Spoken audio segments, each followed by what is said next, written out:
எல்லோருக்கும் என்னுடைய பணிவார்ந்த வணக்கத்தை தெரிவித்துக் கொள்கிறேன். இப்பொழுது துலா ராசிக்கு குரு பயிற்சி எப்படி இருக்கும் என்று பார்ப்போம். துலா ராசி என்பது சுக்கிரனுடைய வீடாகும் காலச்சக்கரத்துக்கும் கால புருஷத்திற்கும் 7வது வீடாக அமையும். அப்பொழுது காலச்சக்கரத்தின் அவருடைய அனுகிரகம் என்றவென்றால் சுக்கிரன் என்பது எல்லா ஆடம்பரத்தையும் விரும்பக்கூடிய ராசி. துலாம் என்பது தெராசு. தெராசு பார்த்துருக்கீங்களா? துலாம்னா தெராசுன்னு சொல்லுவாங்க. தெராசு அப்படிங்கிறது இப்படி பிடிச்சா நிற்கும் எல்லாம்பாங்க. தெராசுங்கிறது நிற்காது. யாராவது அந்த தெராசை பிடிச்சா தான் நிற்கும், இல்லாட்டி அது கீழே விழுந்துடும். அப்போ அந்த தெராசு யாரோ ஒருத்தர் பிடிச்சா தான் நிற்கும், இல்லாட்டி விழுந்துருன்னு சொன்னா அப்ப இவரை யாரோ ஒருத்தர் பிடிச்சா தான் இவரே நிற்பார், இல்லாட்டி இவர் விழுந்துருவார். யாரோ ஒருத்தருடைய புடி இல்லாம இவர்னால வளர முடியாது. ஒரு சின்ன வேலை செஞ்சிருந்தாலும் கூட அந்த வேலைக்கு இன்னொருத்தருடைய சப்போர்ட் இருந்திருந்தா தான் அந்த துலாம் நல்லா இயங்கும். ஆனா நல்லா ஒரு மிகப்பெரிய ஒரு நேர்மையான மனிதராக இருப்பார். ஏன் என்று கேட்டால் துலா ராசியில் நீதிமானாகக்கூடிய சனி துலா ராசியில உச்சமாக இருப்பதனால் நீதிக்கு அதிபதியாகக்கூடிய சனி அவருடைய ராசியில் உச்சமாக இருப்பதனால் இவரை சரி செய்து இவரை நேர்மையான மனிதராக உருவாக்கி நீதிமானாக மாற்றிவிடும். அதுக்கு இந்த இடத்துல சனி துலா ராசியில் தான் அவர் உச்சம் பெற்றார். அப்பொழுது அந்த துலா ராசியில் உச்சம் பெறும் பொழுது இங்கே சுக்கிரனுடைய வீட்டில் சனி 7ஆம் பார்வையாக இருந்து காலச்சக்கரத்துக்கு மேசத்தை பார்ப்பார். இப்ப கால புருஷத்துக்கு 7வது வீட்டில் சனி உச்சமாவார். சுக்கிரனுடைய வீட்டில் சனி உச்சமாவார். வேற எந்த இடத்துக்கும் உச்சமாக மாட்டார். 12 ராசிகள் உள்ளன. 12 ராசியிலும் சனி பகவான் எந்த இடத்திலும் உச்சமாவதில்லை. துலாம் என்ற ராசியில் மட்டுமே சனி பரம உச்சம் அடைகிறார். இப்போ சுக்கிரனுடைய அமைப்பு எடுத்துங்க. சுக்கிரன் என்பது பெண்கள். சுக்கிரன் என்பது நல்ல கலை, சினிமா, சீரியல், நல்ல பட்டுச்சேரி, மின்னக்கூடிய பொருள்கள், வைரம், என்ன இதை எல்லாமே சுக்கிரன் தான். இருக்க மேக்கப்பு, அழகு நிலையங்கள் எல்லாமே ஒரு மனிதர்கள் எந்த அளவுக்கு இருக்கிறாங்களோ அதை டபுளா அழகுபடுத்தக்கூடிய இடம் அது சுக்கிரன் தான். அதனாலதான் சுக்கிரனுடைய வீட்டில் அவங்களுடைய ராசி இருந்தா அவங்க அழகுபடுத்திக்கொண்டு அவங்க விரும்புறதுக்கு காரணம் அதுதான்.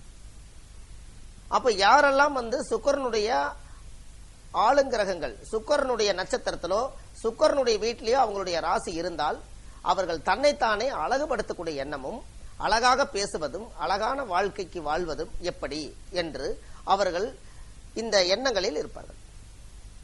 அவர்களுக்கு ஆடம்பரம் பிடிக்கும்.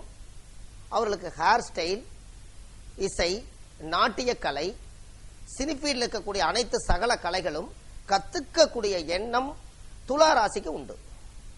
ஏனென்று கேட்டால் அந்த இடத்துல சுக்கிரன் ஆட்சி வீடாவும் சுக்கிரனுடைய அனுகிரகம் அந்த ராசியில் இருப்பதனால் எல்லா வழியிலும் அவருடைய மின்னக்கூடிய அனைத்து பொருள்களும் சுக்கிரனே. இந்த ஜாதகத்தில் கோச்சாரத்துல பாருங்க.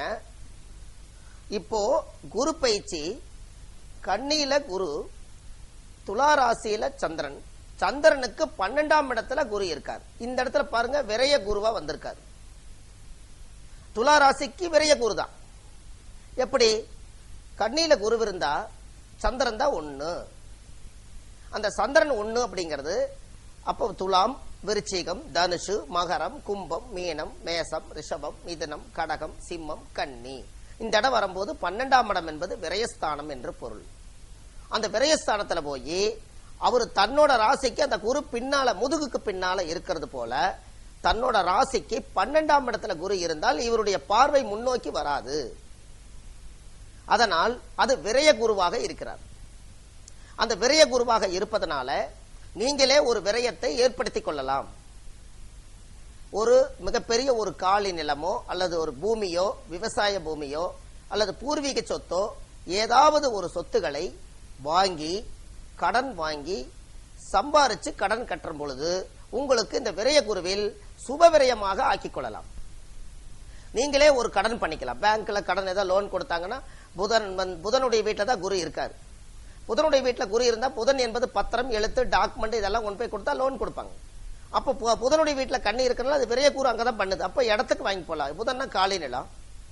அப்ப இந்த குரு என்ன பண்றாரு, இந்த லோனை வாங்க வச்சு சுக்கிரனுடைய வீட்டுக்கு விரையாதிபதியாக குரு வந்ததுனால விரயஸ்தானம் என்ன பண்ணலாம் என்று கேட்டால் அசையாத சொத்தில் காசு போடலாம்.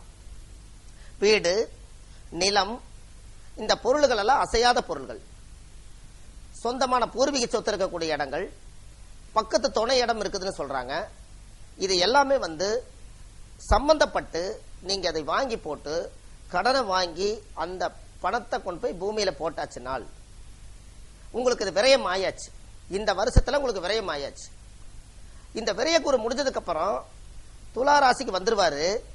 ஆனா வந்தாலும் இந்த சொத்து நம்மளுக்கு மிச்சமாயிரு. அப்போ உங்களுக்கு விரயத்துல இருக்கக்கூடிய குரு அது சுப விரயம் ஆக்கிக்குங்க. ஏன்னா துலா ராசி சாதாரணமான இடம் அல்ல. காலபுருஷத்துக்கு 7ஆம் இடம். ஒன்னாவது ராசி மேசம், 7வது ராசி துலா. 7 இல்லாம 1 வேலை செய்யாது. எப்படிங்க ஐயா?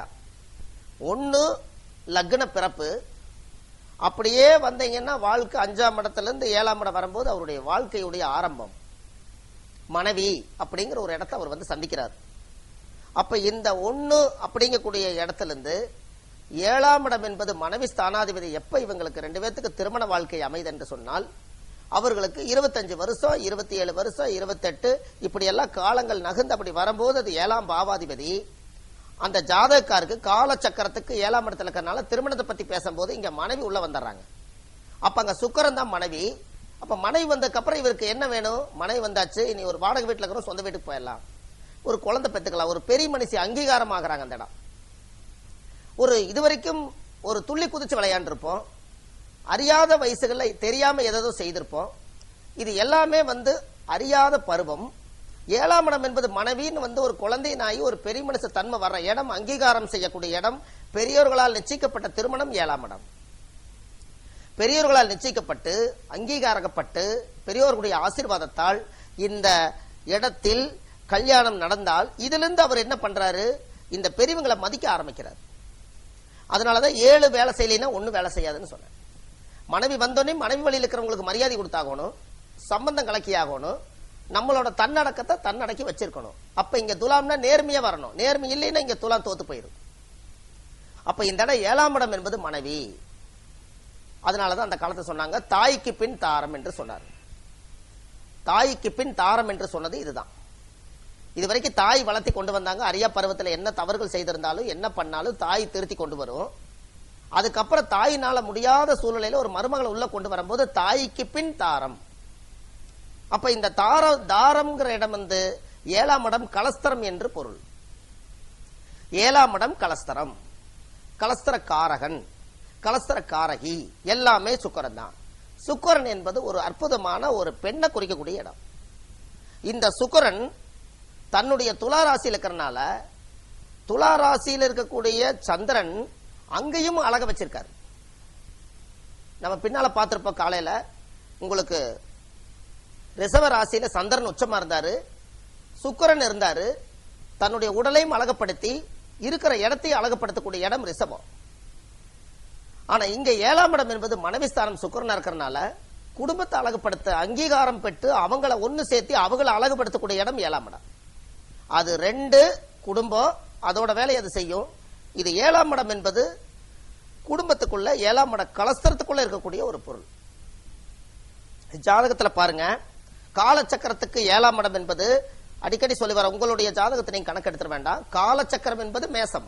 பொதுவாக ஊர் எல்லை முதல் வீதி அப்படின்னு சொல்றோம் இல்லைங்களா, அது போல காலச்சக்கரம் என்பது 1, அங்கிருந்து 7. 7ஆம் இடம் என்பது இவருடைய வாழ்க்கை ஆரம்பம். 7ல இந்த துலா ராசியில ஏன் 2 தெராசு 2 தட்டு வச்சிருக்காங்க. இது இந்த இடத்துல பாருங்க, இது ஆணும் பெண்ணும் இருக்கிற மாதிரி. அங்கே பாருங்க சித்திர நட்சத்திரம் பாதி இருக்கும் செவ்வாய், அங்கே சுக்கிரனுடைய வீடாவும் வருது. அப்ப இங்க சுக்கிரனுடைய வீட்டுல செவ்வாய் உள்ள வர்றாரு. மேல ரிஷபத்திலையும் பாருங்க சுக்கிரனுடைய வீட்டுல செவ்வாய் உள்ள வர்றாரு. அதனாலதான் 2 7ன்னு வச்சாங்க. 1ஆம் இடம் என்பது மேசம், அது செவ்வாய் கணவனோட வீடு. 7ஆம் இடம் நேர் இப்படி குறுக்க பாத்தீங்கன்னா சுக்கிரனுடைய வீடா இருக்கும். அப்ப அங்கே 1 இங்க 7, அதுவும் கணவன் மனைவி சப்போர்ட் இருக்குது. இங்க 2 இங்க பிளஸ் அதுக்கு பாத்தீங்கன்னா 2ல இருந்து என்னன்னீங்கன்னா அதே 7ஆம் இடத்துக்கு வரும்போது இங்க சித்திர நட்சத்திரமும் சுக்கிரனுடைய வீடும் ஒன்னா சேரும். அதனாலதான் இங்க சுக்கிரன் என்பது மனைவி, செவ்வாய் என்பது கணவன். இங்க சுக்கிரனுடைய வீட்டுல மட்டும் அதிகமா இண்டிகேட் பண்ணும். ஏன் அப்படின்னு கேட்டீங்கன்னா இது காலச்சக்கரத்தில் கணவன் மனைவியோடு வாழ வேண்டிய வாழ்க்கை 7ஆம் பாவத்துல அங்கீகரிக்கப்பட்ட உறவுதான் 7ஆம் இடம். அதுதான் துலா ராசி. இந்த துலாத்துல இருக்கிறவங்க நம்மளுடைய பெரியோர்களால் நிச்சயிக்கப்பட்டு அங்கீகரிக்கப்பட்டு திருமணத்தை உற்பத்தி பண்ண இடம் 7. ஆதலால் இந்த துலா ராசியில பிறந்திருக்கிறவங்க வருஷத்துல ஒரு முறை ஏதாவது ஒரு காய்கறி வியாபாரம் பண்றவங்க, இல்ல ஏதாவது ஒரு மீன் வியாபாரம் பண்றாங்க, இல்ல தவிடு வியாபாரம் பண்றாங்க, அரிசி வியாபாரம் பண்றாங்கன்னா அவங்களுக்கு நீங்க தானமா கொடுக்கலாம்னா என்ன கொடுக்கலாம்? ஒரு தெராசு, உங்களுடைய பிறந்த ராசி தெராசு ஒண்ணு வாங்கி தானமா கொடுக்கலாம். ஏன் அப்படின்னு கேட்டீங்கன்னா அந்த தெராசு வாங்கி கொடுத்தால் இந்த 7ஆம் பாவம் நல்லா வேலை செய்யும். அங்க துலாம் இருக்குது, யாரும் பிடிக்க மாட்டாங்க, பிடிச்சாதான் விழுந்துருமே, பிடிக்கலன்னா டம்முன்னு விழுந்துருவோம். அதனால அதை பிடிச்சிருந்தா நல்லா இருக்கும். அப்ப நம்மளை யாரோ ஒருத்தர்கிட்ட கொடுத்தா அவங்க பிடிச்சிட்டு இருப்பாங்க. அதுக்கு வந்து துலா ராசிக்கு தானம் பண்ணுவது என்றால் நீங்க இந்த ராசியை நீங்க மெயினா பண்ணலாம். விரய குருவா இருக்கிறதுனால நீங்க ஒரு சுப விரய செலவு நீங்க பண்ணுங்க. சுப விரய செலவு பண்றதுனால ஒரு தப்பும் வராது. அதே போல சுக்கராச்சாரியாருடைய கோயிலுக்கு நீங்க போயிட்டு வாங்க. சுக்கரனுடைய வீட்டுல சந்திரன் இருப்பதனாலையும் இங்க வந்து ஆடி பூரம், ஆண்டாள் பூரம் என்ற ஸ்ரீரங்கநாதருடைய ஆலயத்துல படுத்திருக்கக்கூடிய தெய்வம் காரமட ரங்கநாதர் போல் ஆடி பூர நட்சத்திரத்துக்கு அங்க மிகப்பெரிய ஒரு விசேஷம் நடக்குது. அந்த கோயில் நீங்க கலந்துக்கலாம். ஆண்டாளுக்கு பூரம் வந்தது வேலை செய்யுது, அதுவும் சுக்கரனுடைய வீடு, சுக்கரனுடைய நட்சத்திரம் தான். இது எல்லாத்துக்கும் நீங்க கோயிலுக்கு போய் பூஜித்து வரலாம். 20 விளக்கு தெய்வம் போடுறது ரொம்ப சிறப்பு. சுக்கரன் திசை 20 வருஷம், திசைக்கு ஒரு விளக்கு, 20 விளக்கு தெய்வம் போடுங்க. மொச்சப்பயிறு கொண்டுட்டு போய் வேக வச்சு எல்லாத்துக்கும் தானம் கொடுத்துட்டு வாங்க. 20 பேருங்கிறது 21 பேருக்கு கொடுங்க, குறையா கொடுக்க வேண்டாம். இது எல்லாம் நீங்க செய்ய வரைக்கும் உங்களுக்கு துலா ராசி ஃபர்ஸ்ட் கிளாஸ் வேலை செய்யும். இதுக்கு ஒரு அற்புதமான ரூலும் இருக்குது. துலாம் என்பது எல்லாத்துக்கும் சம்பந்தப்பட்டு ஒரே இடத்துல வந்து நிறுவையா நிறுத்து கரெக்டா இருக்குதான்னு பாக்குற இடம் துலாம் தான். அதனால நீங்க வந்து இந்த கோயிலுக்கு போயிட்டு வர வரைக்கும் உங்களுக்கு ஒரு அற்புதமான வாழ்க்கையும் மன நிம்மதியும் சந்தோஷங்களும் அதுல பொருந்தி இருக்குது. சுக்கிரன் என்பது பொதுவா மூத்த சகோதரியாக இருக்கும், அவங்களும் அந்த கோயிலுக்கு போயிட்டு வரலாம். துலா ராசியில பிறந்திருக்கிறதுனால உங்களுடைய மன வாழ்க்கை விரய குருவாக இருப்பதனால் சுப விரயத்தை செய்து அசுப பலனிலிருந்து விடுபட்டு கோயில் ஆலயங்களுக்கு சென்று வழிபாடு செய்துட்டு வாங்க. இந்த விரயகுரு உங்களுக்கு எந்த ஒரு சேதாரம் இல்லாம உங்களை வழி நடத்தி கொண்டு போகும் என்று சொல்லி என்னுடைய இந்த நிகழ்ச்சியை கேட்ட அனைவருக்கும் என்னுடைய மனவார்ந்த நன்றி சொல்லி இதிலிருந்து விடைபெறுகிறேன். உங்களுடைய பிரசன்ன ஜோதிடர் மாரிமுத்து. நன்றி, வணக்கம்.